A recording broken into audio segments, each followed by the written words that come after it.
Remember what we said about the rules of evidence. You have to prove it's a contemporaneous record. You have to prove it's trustworthy, that the person writing it is trustworthy. I think we've proved, number one, it's not contemporaneous, or you cannot say it's contemporaneous. I know, I think we can say we've proven that it's not contemporaneous. Under the title, Proving William Clayton's Journals Are Not Contemporaneous, polygamy deniers Michelle Stone and Jeremy Hoop confidently declare they have proven William Clayton's 3 Nauvoo journals are forgeries and that they have been rewritten to include references to Joseph Smith's polygamy. They argue that the handwriting is too neat to have been a daily journal or diary. Absolutely. So as we're scrolling through these, just take a look at each page from 27, 28, 29, pages in the 40s, pages in the 50s. These are throughout the journal, scattered throughout. Okay, the Joseph Smith papers has given us sections from various parts of the journal. Well, we can see it's consistent. This is all book one. Okay. And every single page is like this. Every page is clean and pristine, just like the Council of 50 record. Now, these pages here, this is from book two. Okay, this is what I like to call the gap book. Okay, and we'll come back to that gap book and how important that is. But again, you see exactly the same thing. Page 13, 14, 15, page 16 and 18. He's using the same pen for large sections of this, which means he's sitting at a desk and he's taking other documents and he's compiling them into a single record. This is journal 3. This is the loose little papers that were in volume 1. We have all 14 of these. Now, the papers are distressed and colored because of weathering, because it doesn't have a cover, but you'll notice it's exactly the same. This is the narrative about Joseph's last, the 9 days previous to Carthage. Okay, it's an official, it's like an official record, of the events. So these 57 random pages that we looked at from all 3 volumes, they span the length of the entire work, and they provide a fair representation of the nature of the entire record. Remember, Clayton's Nauvoo journals are the same size as the Council of 50 and Richard's memo books, and every single page, like the Council of 50 record, is written neatly and appears to be a clean, fair copy. On the top, you see the Council of 50. On the bottom, you see pages from his journals. Does a clean copy necessarily mean the Clayton journals are not contemporary? No. I learned this while editing the Wilford Woodruff journals a few years ago. Woodruff's journals are not only pristine, but artful. Yet they were created contemporaneously, either on the day or soon after. His method was to keep notes in a daybook that he carried in his pocket, and then used it at night to make entries into his journal. Often days or weeks might pass before he had an opportunity to write in his journal. There are many entries in the final journal that mention his copying from his rough journal. On the 28th of September, 1835, he noted, commenced copying my journal, and that he continued to do so on the following day, as well as on the 1st of October. Woodruff used this method throughout his life. Some of his daybooks are clean copies, whereas others are rough notes. An interesting example is when Woodruff repurposed his 1835 appointment / memo book to use as his 1836 day book. Notice how neat the printing is. Certainly, Hoop might say this couldn't be contemporary. When you get to the 3rd of February entry, you see this neat printing, but it's obviously not the final journal. Other pages are written in cursive. Many pages are left blank, while others contain jottings and mathematical calculations. Clayton apparently had a similar method, although we don't have his day books. There is nothing nefarious about this. It was a simple matter of practicality and a desire to have a polished account of his life. So, despite Hoop's suspicions, the state of Clayton's journals is not surprising or unusual for contemporaneous journals. Hoops also implies that because Clayton's journals are the same size as the Council of 50 Minutes, which he recorded in late 1844, it means Clayton also made copies of his journals about the same time. That makes no sense. The size of the books tells us nothing about when they were filled. Approximately 6¼ by 4 inches was a common size for small books or booklets. Moreover, one of Clayton's journals has a white leather cover, whereas the other has a brown leather binding. And one of the Council of 50 volumes has brown leather binding, and the other two have red leather binding. However, in the source note for Clayton's first journal, the Joseph Smith Papers editors tell us that this volume is similar to at least 2 other books purchased by James Burgess in Manchester, England in the early 1840s, which may indicate that Clayton purchased the volume there prior to immigrating to Nauvoo in 1840. So there's nothing suspicious about the neatness or size of Clayton's journals. Yet Hoop wants to cast suspicion on the so-called gap journal simply because it fills a gap in the first journal. James Allen did not mention that every single one of the polygamy references regarding Joseph and Emma, those happen to be in the Gap book. What? Every single reference. So why is it that Clayton would create a second book? Why is it that he would stop in the middle of the first one and leave a 17-month gap before the very next entry, and that every single the gap book that he records in the second book contains all of the salacious material? Why would someone do that? Let's answer the question. Why would Clayton do that?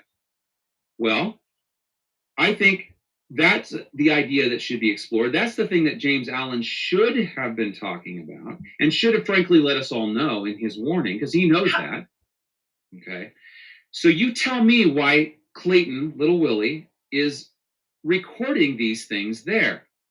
So this gap book elicits some extremely important questions. Why in the first place would he leave the gap?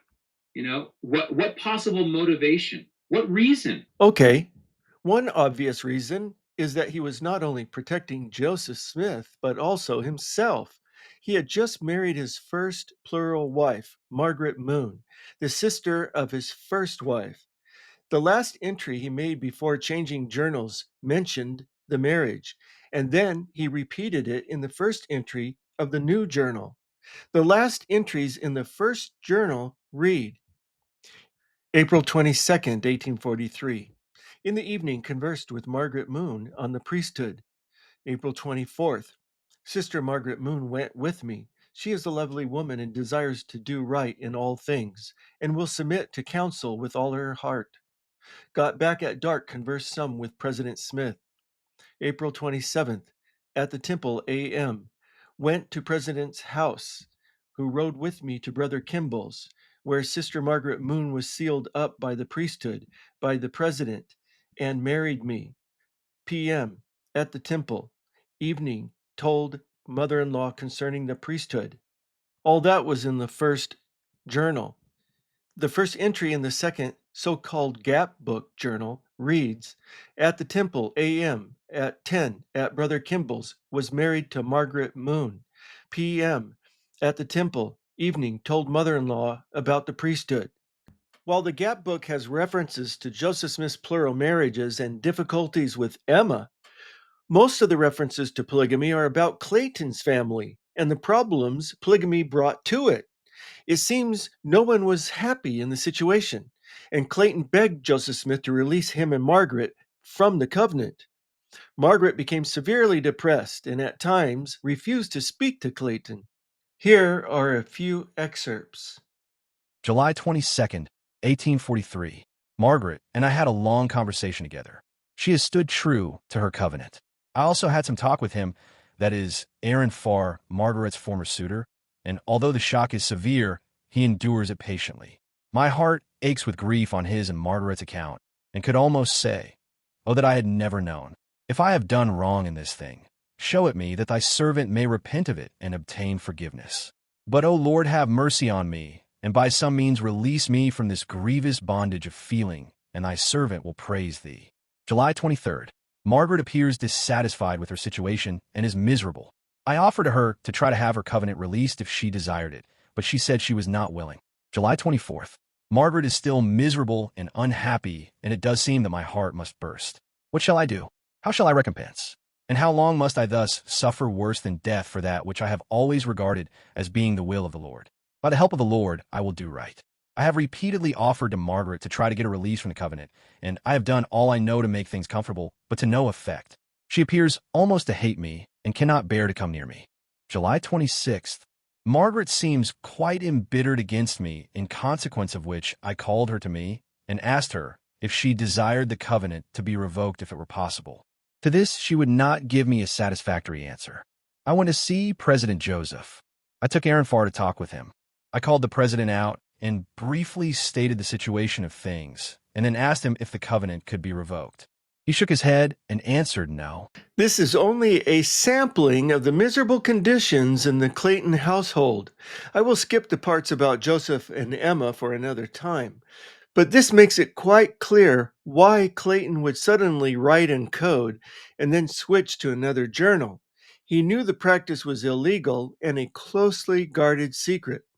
I imagine he kept this journal sequestered from the others because it contained highly sensitive information, and certainly he would have especially wanted to keep his struggles with polygamy private because they were embarrassing to him.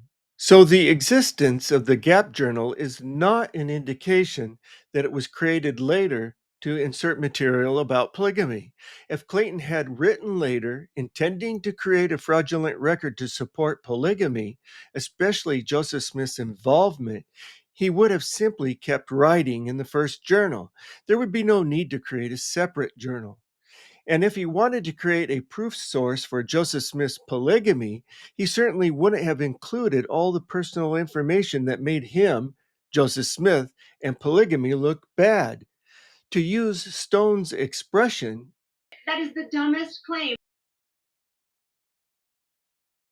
based on his incomplete understanding of early Mormon journal writing, Hoop thinks there are three possible ways to explain the neatness of Clayton's journals.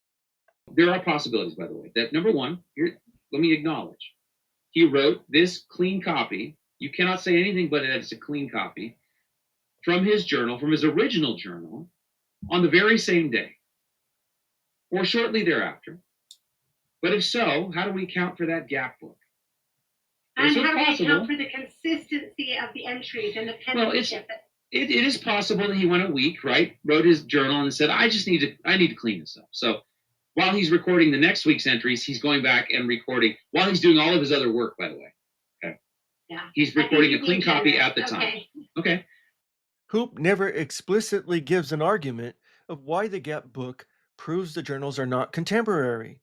As previously mentioned, I think its existence proves nothing about when it was created. And as we saw with Wilfred Woodruff, the neatness also doesn't prove the journals aren't contemporary, as Hoop here acknowledges. He wrote it sometime after, but it is a true, fair, or exact copy of the original. But if so, then what about that Gap book? Where's the rough Gap book as well? Okay. Where's the rough Gap book? Unlike Wilfred Woodruff, we don't have any of William Clayton's day books. We don't have all of Wilfred Woodruff's either.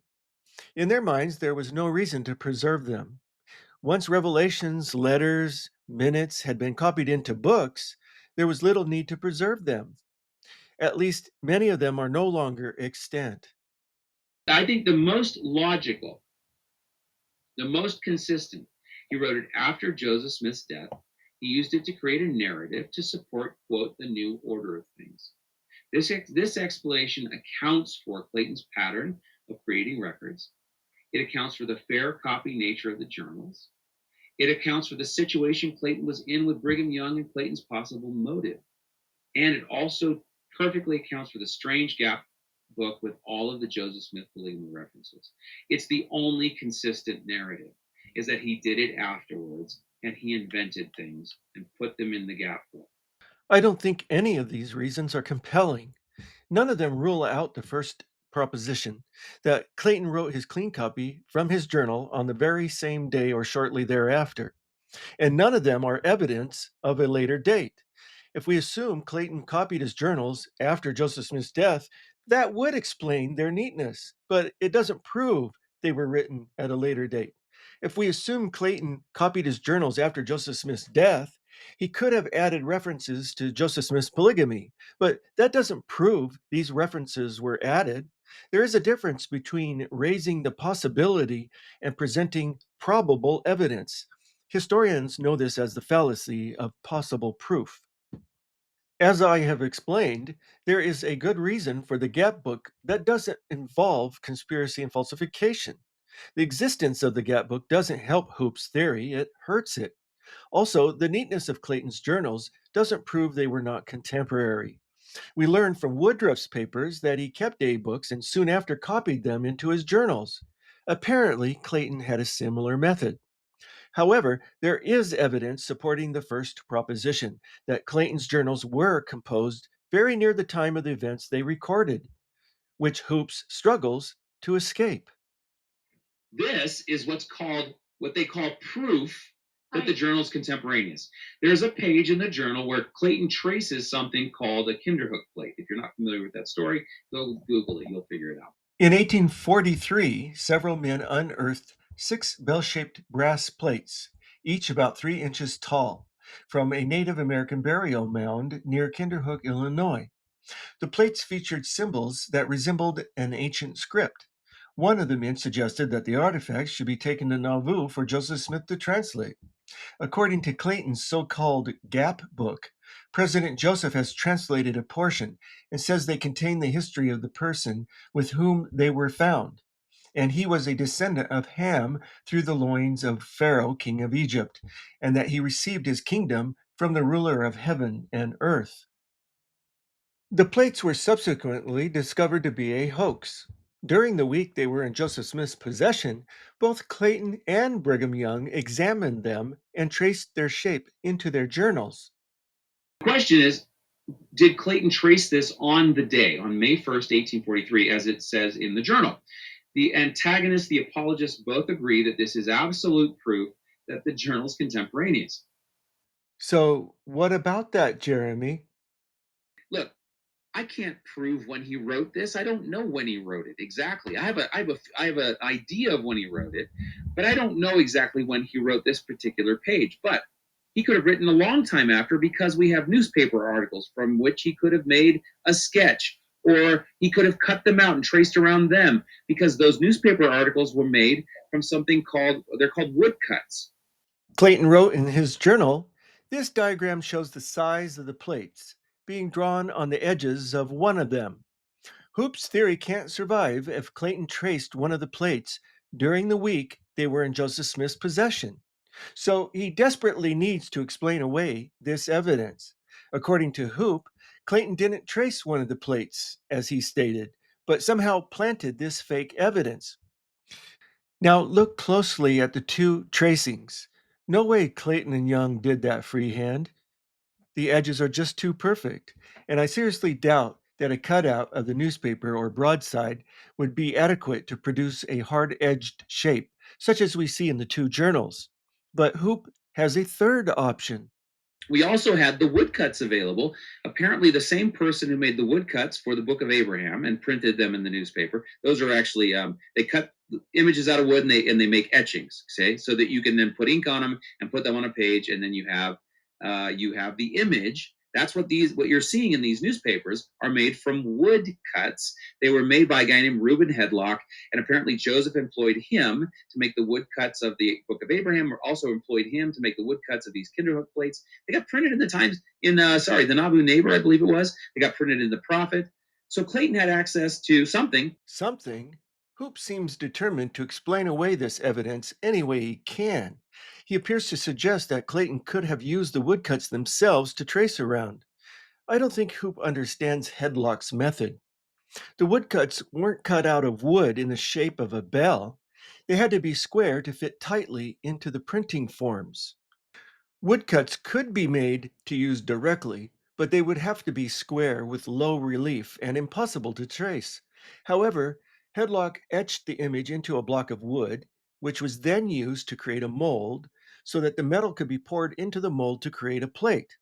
Hedlock attached the plate to a block of wood with screws, like the Book of Abraham facsimiles. Consequently, it's not possible to trace around the printing plates. Even if one were to detach facsimile 2 from the block of wood, one could not use it to draw a circle, especially with a quill. So you can mark this suggestion off the list as well. But wait, Hoop has more. By the way, the plates were around till the Civil War, so they were available, they were around. Okay, the idea that Clayton had access to the original plates after they left Nauvoo, or that he would go out of his way to track them down to trace one of them into his journal, is ludicrous. Right, Michelle? That is laughably silly. I'm glad we can agree on that. Neither of us are proving how or when he did it, and that's not the point. No, that's not the point. Is they cannot say that this is proof that it was contemporaneous, because it absolutely could have been done after the fact. Right. That's the point. They are completely wrong in saying that proves that it was written. That is laughably silly. So I think we can dispense with this, Jacob Verdreen, if you're watching. You can no longer claim that this is contemporaneous. And Bill Reel. Bill Reel's not watching. And Bill Reel. And all of them. And so dumb. Now, let me see if I've got you right. You want us to believe that Clayton somehow intentionally created evidence in his Gap journal so that someone like Jacob Verdreen and Bill Reel would find it 180 years later? And we're the dumb ones? Right. Got it. What about Brigham Young, who also made a tracing or sketch of the same thing? However, in his journal, there's a problem. He didn't make the sketch on the day, but the date he puts is on May 3rd, 1843. Now, look at this is a little strange. These are pages from his actual journal, but his journal's a little weird because he doesn't always, kind of like Clayton, doesn't always record things exactly chronologically. Sometimes he'll be in 1843, and another entry he'll record something that was said in 1841. So it's a little strange. Well, in this section here, in August 10, 1843, he writes some things it's hard to read, but in the very next page, he's recording something that supposedly happened 3 months earlier. And that's the page that has the Kinderhook plate tracing on it. And then the very next page after that, we're back to October of 1843. And then the very page after that, we're in April of 1844. It's almost like he's recording smatterings of things. I don't know exactly why. It doesn't seem like a completely contemporaneous journal where you're recording daily. Obviously, Hoop doesn't know what he's looking at. This is one of Brigham Young's day books. It's not really a journal, more like a memo book. Look at the size of the Kinderhook plate. It was close to 3 inches tall, so you can see that it's a small booklet with a spine at the top instead of on the side. It was carried in the pocket to make various kinds of notes, randomly. The writing on the same page as the tracing of the plate is an address, not a date, as Hoop states. The page before is not a journal entry, as Hoop states, but records appointments made for the 10th of August, 1843. It's unclear if it happened or is yet to happen. The page after mentions a place and date, 7th of October, 1843. On the same page, upside down, is a note about who were the 6 members of the church at the April 6, 1830 organization. None of these jottings indicate when the plate was traced. That is, other than the date of 3rd of May, 1843, that Brigham Young wrote in the center. So that's the date. Nothing before or after can be used to challenge that date. No doubt, Brigham Young found a blank page or space and simply traced the plate to add to the other random things he recorded. It's very possible. In fact, most likely he did not record that on May 3rd, 1843. What he did was he maybe lifted that from another journal, or he somehow traced that, which is identical to what Clayton traces. Okay. Well, but he didn't do it on the day. Why would Brigham Young need to create proof for his memo book? That doesn't make any sense.